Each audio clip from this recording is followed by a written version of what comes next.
Avant la fin de cette émission, j'aurai atteint 7 points des sagesses appliquées dans le quotidien, dans nos relations. C'est le défi que je me suis donné. Qu'on en donne au moins 7.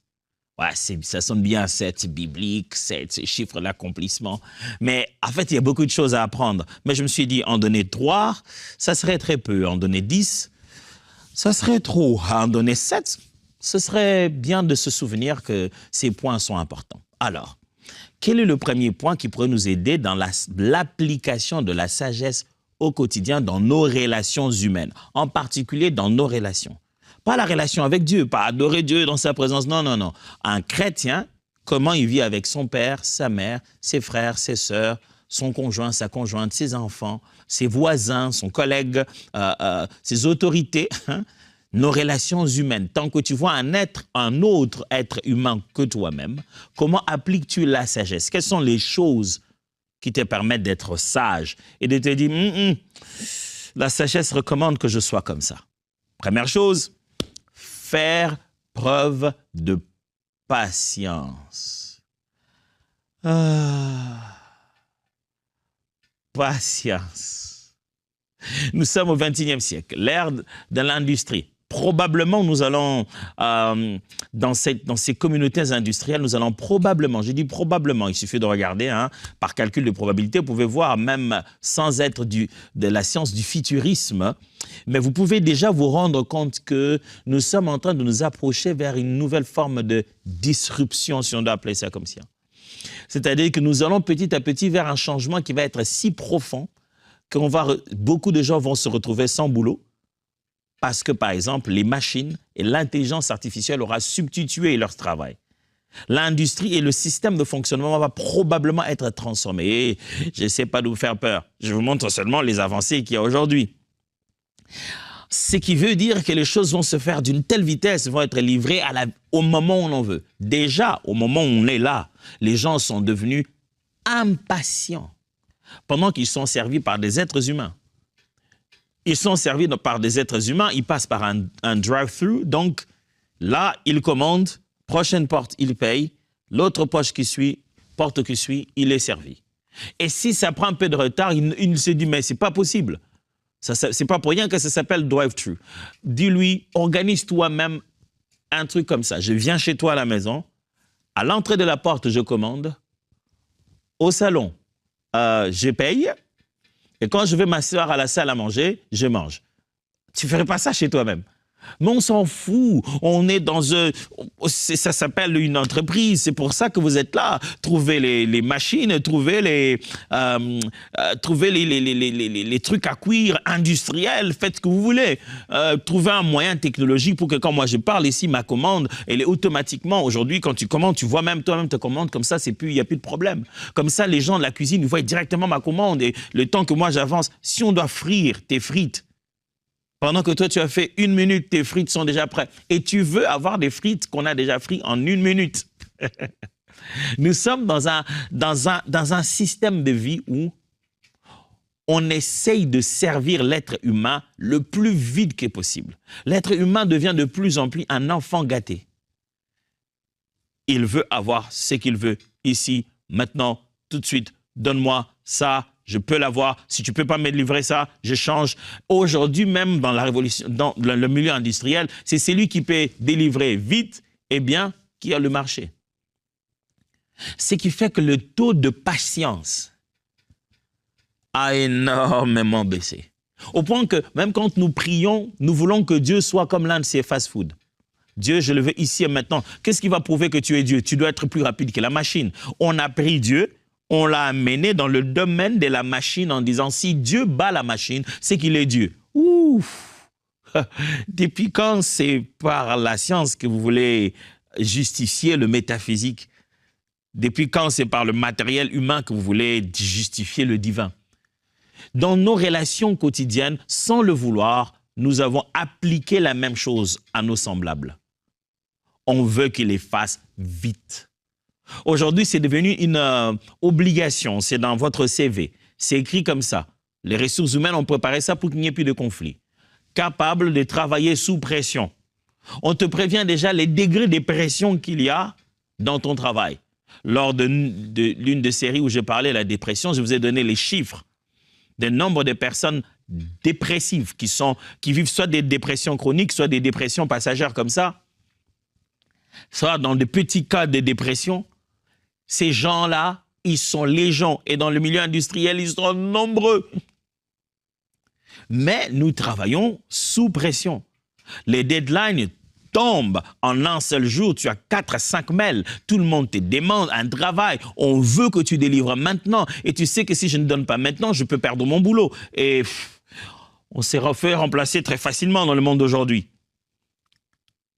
Donc, il est normal. Si on n'a pas été patient envers moi, d'où je viens, dans toute la chaîne de ma vie, du matin au soir, personne n'a attendu. Pourquoi moi je dois attendre? Pourquoi moi je dois maintenant attendre? On ne veut pas attendre que le corps fasse son travail pour que je perde le poids avec une bonne digestion et une bonne nutrition et quelques exercices physiques. On est à la quête de quelque chose que je boirai. Aujourd'hui, en une semaine, je perdrai 20 kilos. L'industrie a même forcé les gens à devenir impatients. On demande les gens même à réclamer les choses qui vont vite. C'est ça qui montrera qu'on est performant. La performance est maintenant dans la vitesse. Ce qui fait, si nous sommes dans une société où tout le monde veut ça, maintenant tout de suite, tout le monde est dans ce rythme-là, pourquoi moi, je ferais attendre Dieu?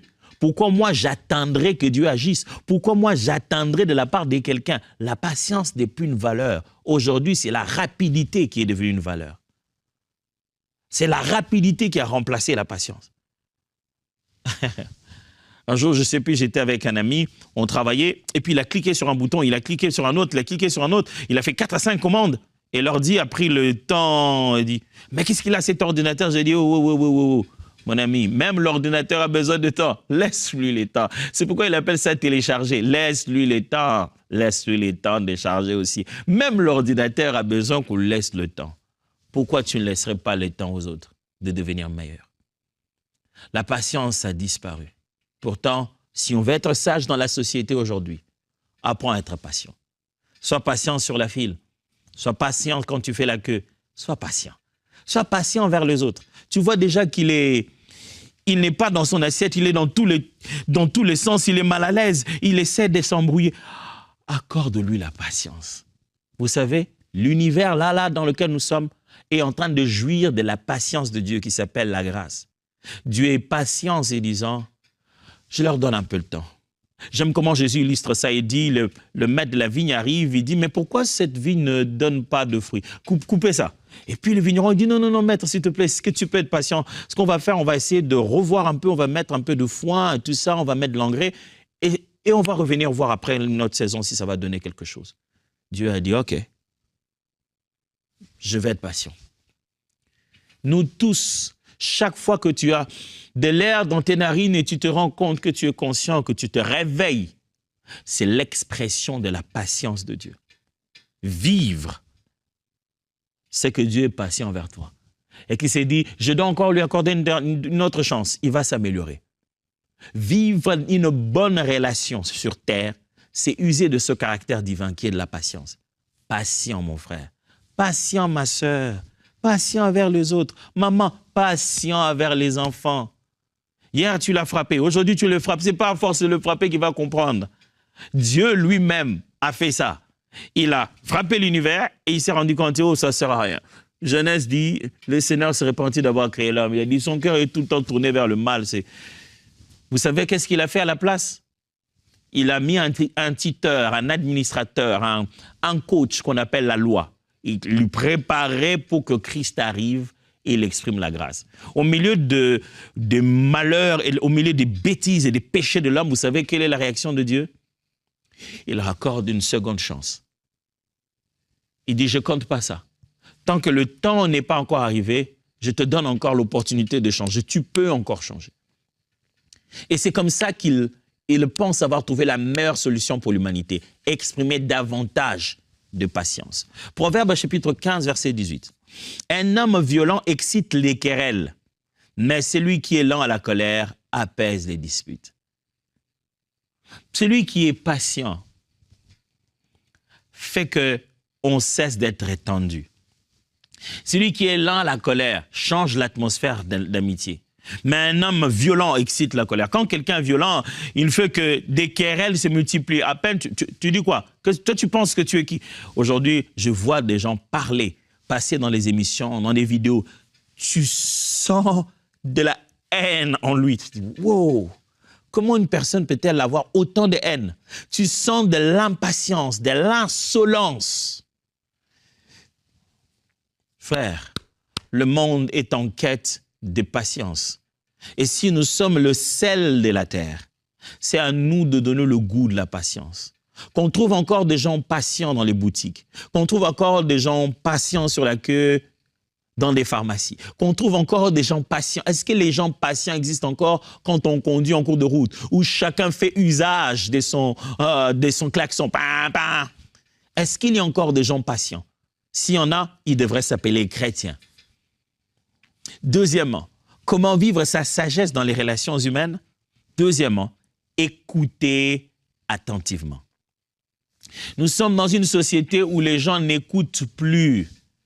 Appel que tu as commencé, il a compris. Les gens t'écoutent pour te contredire, ils t'écoutent pour se comprendre, ils t'écoutent pour se positionner. À peine que tu as commencé à parler, ouais, attends. Ce que tu veux dire que si je veux dire, laisse-moi finir ce que je veux dire. Je n'ai même pas fini de dire ce que je veux dire, mais toi, tu veux déjà me dire ce que je veux dire.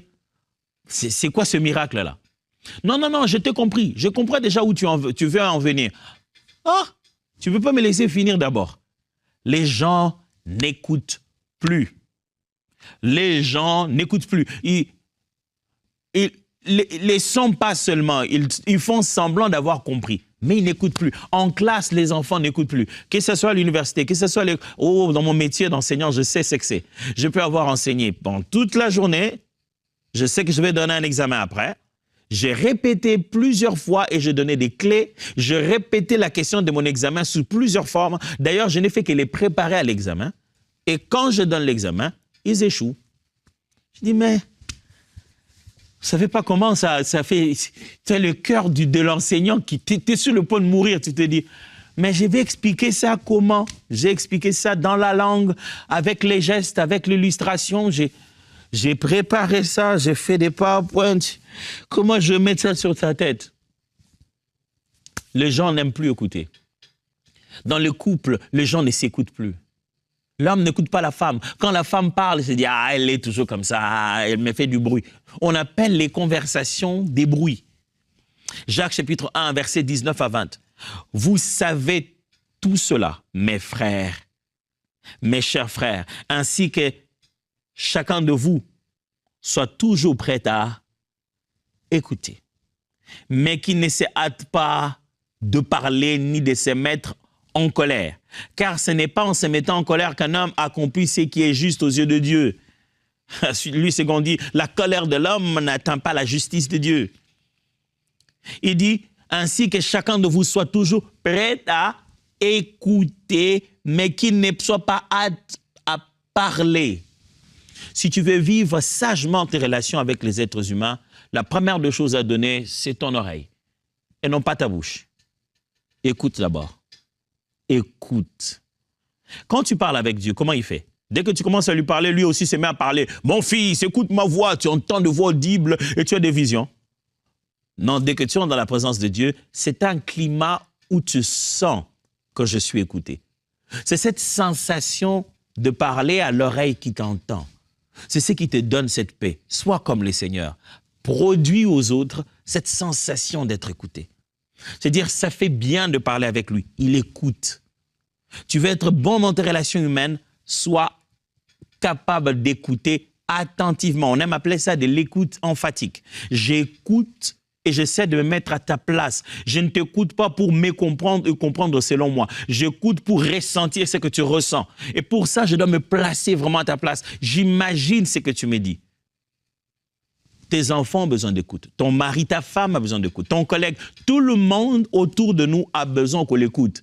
Oh, il ne faut pas suivre les êtres humains. Dès que vous êtes dans un taxi, chacun va mettre quoi? Il met ses écouteurs pour donner l'impression que quoi? Il veut parler avec personne.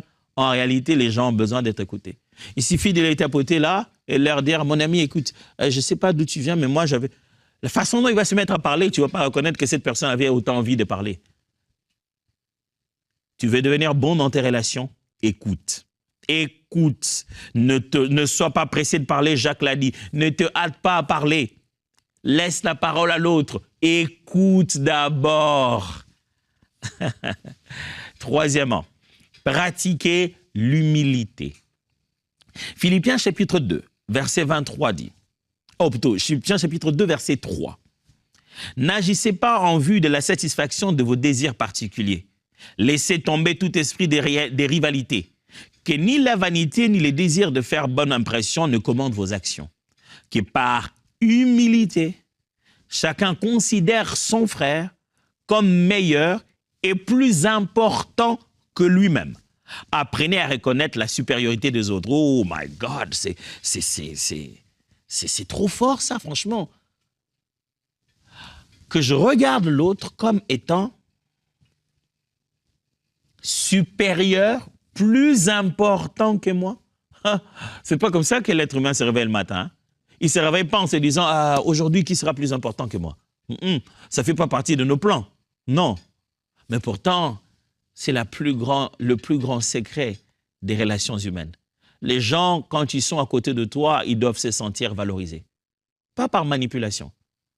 Parce que sincèrement, tu considères qu'ils te sont utiles et ils sont de ce fait très importants pour ta vie.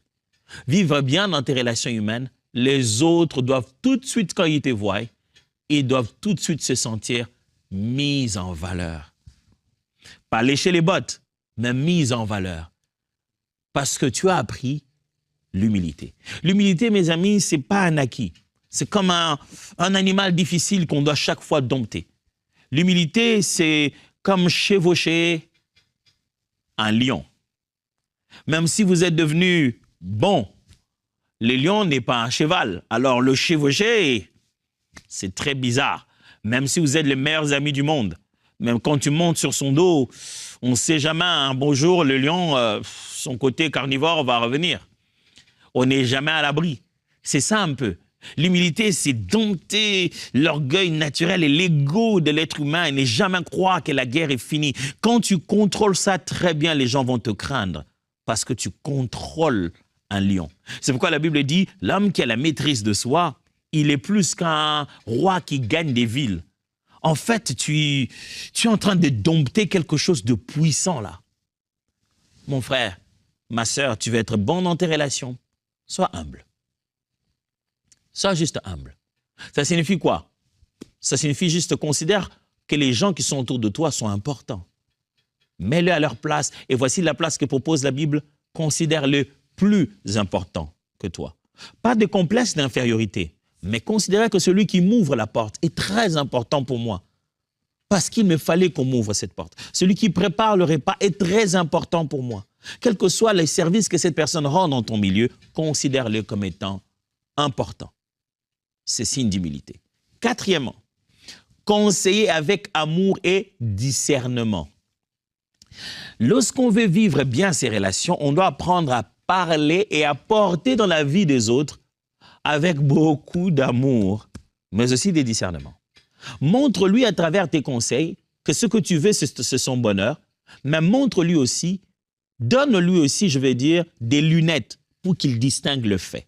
Ne lui donne pas que ton opinion, même donne-lui toi-même les outils pour qu'il juge de la situation. Proverbe 27, 9 dit, « L'huile et les parfums réjouissent le cœur, et les conseils affectueux d'un ami sont doux. » Conseils affectueux d'un ami sont doux. Pour être bon dans les relations de tout le jour, dans les relations que nous avons, apprenez à apporter conseil. Ne soyez pas celui qui est un parasite qui ne fait que recevoir des autres. Apportez quelque chose.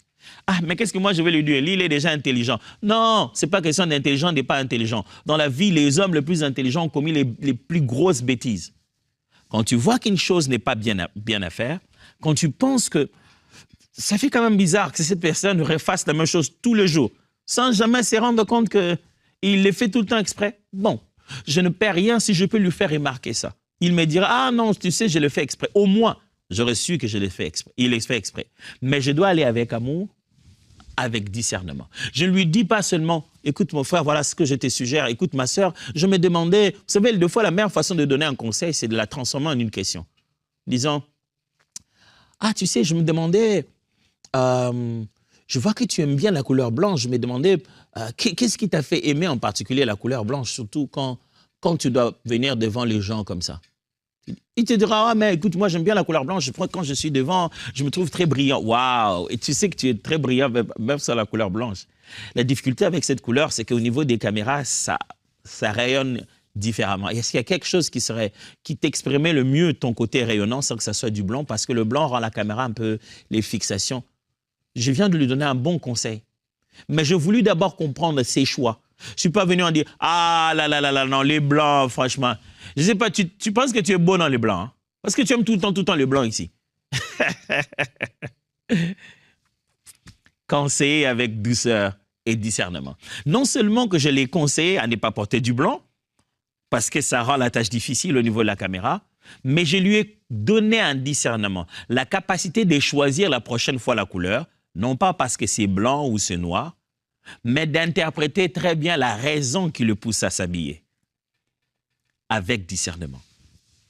Cinquièmement, faire preuve de loyauté. Oh, la question de loyauté aujourd'hui, mes amis, je ne peux même pas en parler. Je connais un bel orateur qui prêche très bien sur la loyauté et qui aime beaucoup prêcher. Vous me direz encore que je fais la promotion de ma femme. Ouais, elle en a comme une passion, ma femme, quand elle enseigne sur la loyauté. Je l'écoute, j'ai dit, wow, madame, je crois que tu as un appel à la loyauté. La loyauté est devenue quelque chose qui est défini de plusieurs manières. Certains définissent ça comme un attachement sectaire. C'est-à-dire que tu dois montrer que tu es à nous, que nous sommes avec toi, tu dois nous prouver que c'est devenu comme un genre de preuve pour entrer dans une société secrète. Proverbe chapitre 17, verset 17 dit « L'ami aime en tout temps et dans le malheur, il se montre un frère. » La loyauté, c'est simplement le fait d'être redevable dans une relation, d'être fidèle à cette relation, de montrer que je me dois à cette relation. Du coup, je dois la défendre en public, la défendre contre les autres et même la défendre contre elle-même. Quelqu'un qui était loyal, ce n'est pas un oui-wiste qui se fait que dire oui, tu es loyal, reste, si tu es loyal, non. Quelqu'un qui est loyal, c'est celui qui vient vers toi et qui te dit, entre nous, asseyons-nous. On ne fait pas bien, c'est mauvais. Vous vous battez, vous criez là-bas. Et vous sortez de là, il en parle à personne. C'est ça la loyauté. La loyauté, ce n'est pas qu'il se taise partout. Non, la loyauté, c'est qu'il parle là où il faut parler, qu'on tonne là où il faut tonner. Mais après, on ne s'en va pas colporter de ce qui s'est passé. Et ce que Proverbe dit, il dit, un ami aime en tout temps, et dans le malheur, il se montre un frère. Ça signifie ceci. Un ami qui n'est pas un co-sanguin, pour montrer qu'il est vraiment ton ami, quelles que soient les circonstances de ta vie, il t'apporte son amitié. Et le proverbe dit, dans le malheur, il se montre un frère. Dans l'original, en hébreu, ça veut dire ceci. Un ami t'aime quelle que soit la circonstance. Et lorsque vient un malheur dans ta vie, alors tu te rends compte qu'il est né pour ça. C'est ça l'idée de frère ici. Ça veut dire que tu te rendras compte que cette personne a été créée par Dieu. Il est né dans sa famille pour être un secours pour un temps comme celui-là, que même un consanguin ne peut pas le faire. Dieu l'a fait naître sur la terre pour que quand tu seras dans un moment aussi complexe, il te montre qu'en fait, il est né pour toi. Waouh! Ça, c'est de la loyauté. Sixièmement, utilisez la parole avec douceur. Vous voulez vivre une vie de sagesse dans vos relations. Quand vous utilisez quelque chose qu'on appelle parole, oh, s'il vous plaît, imbibez ça dans la douceur, plongez ça dans la douceur, enrobez ça, mettez-y de la douceur. L'un des moyens pour être doux dans le langage, c'est de ne jamais directement placer ce que tu veux dire en mettant l'autre comme le sujet, comme celui que tu veux attaquer. Utilise des voix passives, ça t'apprend d'être doux, pas tout le temps de voix active. Je ne suis pas d'accord avec toi. Je dis, ton avis est très différent du mien. Ton apport est distingué du mien. J'apprécie ce que tu dis. Voilà ce que j'aimerais dire. Proverbe 15:1 dit, une réponse douce calme la fureur, mais une parole dure excite la colère. Un peu de douceur, papa, un peu de douceur, maman. Oh non, moi je suis toujours comme ça. Hein. Moi, ça fait partie de mon tempérament. Ça s'apprend. On prie pour ça. Ce n'est pas parce que tu es né comme ça que tu es parfait. Pourquoi on donne nos vies au Seigneur? C'est pour qu'il change seulement la partie changeable. Celle qui est innée devait rester comme ça. Moi, je suis comme ça depuis ma mère, depuis mes parents. Oh, mais c'est pourquoi tu es né maintenant de Christ. C'est pourquoi tu es devenu enfant de Dieu. C'est pour qu'on change ça. Et ne va pas acclamer une chose parce qu'elle fait partie de ta lignée. Mais pourquoi tu dis que tu es enfant de Dieu? Tout ce qui est de ton sang, tu arraches, tu n'es plus dans ce sang-là au nom de Jésus. Tu as été libéré. Mais maintenant, quand on parle de ta façon de parler comme ça, là, sans maîtrise, c'est là que tu fais des réclamations du sang. Quand il y a un problème de maladie, tu dis, tout ce qui est du sang, toutes les réclamations au nom de Jésus. Mais les réclamations du mauvais langage, toi, ça, tu acceptes ça. Et tu ne veux pas que Jésus change ça. Sois doux, papa, sois doux, maman, je t'en supplie. Apprends à parler avec douceur. Demande aux autres, vous me trouvez doux? Est-ce que je manque de douceur? Qu'est-ce qui pour toi est l'effet de manquer de douceur? Je manquais de douceur, pourquoi? Oh, tes adjectifs ou ta façon de dire, tes gestes ou quoi que ce soit. Ta façon de présenter ça. Frère, je suis obligé de me limiter là aujourd'hui. Mais j'ai dit 6 choses que je pense pourraient t'aider à être plus sage. Voici le seul problème. Ce que je viens de donner ici est une ordonnance médicale. Si tu ne bois pas les médicaments, tu seras toujours dans le même état de santé. Il ne suffit pas d'écouter. À partir d'aujourd'hui, donne-toi cet exercice difficile de pratiquer ce qui s'est dit. Alors, let's teach. Grandissons ensemble. À demain.